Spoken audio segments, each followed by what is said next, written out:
Hello বন্ধুরা, আজকে আমি বেগুন পোড়া ছাড়া বেগুন ভর্তা করব।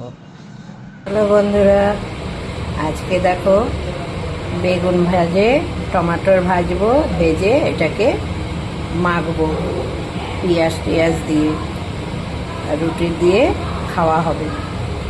তো চলো বেগুন ভাজি। এখন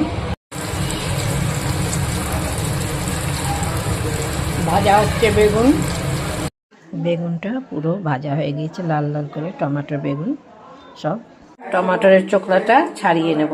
এরকম করে দেখো ছেড়ে যাচ্ছে কি সুন্দর টমাটোরের চোকলাটা।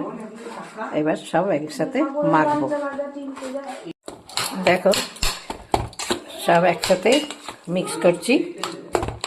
এর মধ্যে এবার দিয়ে দেবো আমি এই যে কুচানো লঙ্কা আর পেঁয়াজটা। তুমি ধনেপাতাও দিতে পারো, যেহেতু এখন ধনেপাতা নাই, তো এইটা দিয়েই কাজ চালিয়ে নেব। এগুলোকে একসাথে এবার মাখবো।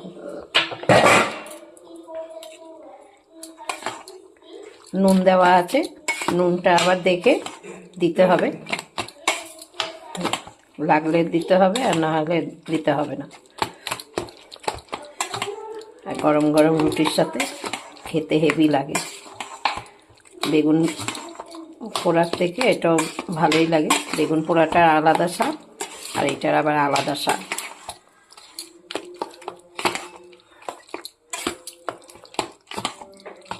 নাও, হয়ে গেছে মাখা, ব্যাস কমপ্লিট।